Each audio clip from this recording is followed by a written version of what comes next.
Et en France, souvent, paralysé par une vieille guerre de 100 ans entre ce qui est psychanalyse d'un côté et ce qui est tout le reste de l'autre. Ce que révèle ce fragment de l'intervention, c'est que peut-être cette guerre est très souvent une guerre factice qui permet à chacun de rester le maître dans son précaré. Je pense qu'il y a une tendance très forte actuellement chez beaucoup de psychanalystes pour dire, par exemple, c'est une connerie de parler d'addiction sans drogue, c'est une connerie de parler d'internet, du jeu d'argent et toutes ces choses-là. Les addictions, c'est les addictions avec produits, parce que là, il y a un vrai problème biologique. Les autres, c'est de notre domaine, c'est des symptômes, ça relève de la psychothérapie.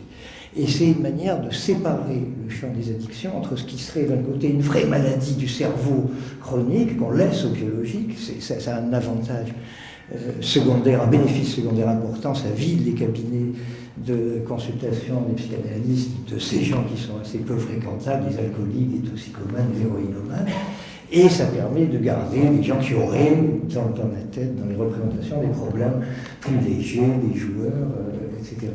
Et je pense donc que cette opposition de façade entre psychanalyse d'un côté et de l'autre, biologie, comportementalisme, DCC, c'est souvent le masque d'un partage des champs d'intervention sur lesquels implicitement et sans s'en rendre compte, les intervenants se mettent d'accord. C'est probablement une des raisons pour lesquelles il faut redéfinir les lignes de fracture. Je ne pense pas qu'on puisse faire de la transdisciplinarité dans un consensus mou, facile, en incorporant des choses différentes comme ça.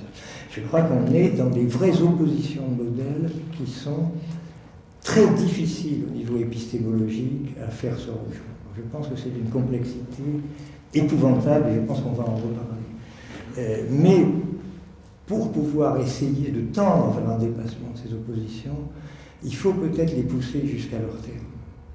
Il faudrait d'abord que la psychanalyse essaye de rendre compte totalement des addictions, comme il faut que la biologie essaye de rendre compte totalement des addictions, pour après, à partir des limites que chacune de ces approches rencontrera à l'intérieur de son propre développement, commencer à imaginer le dépassement de cette dialectique.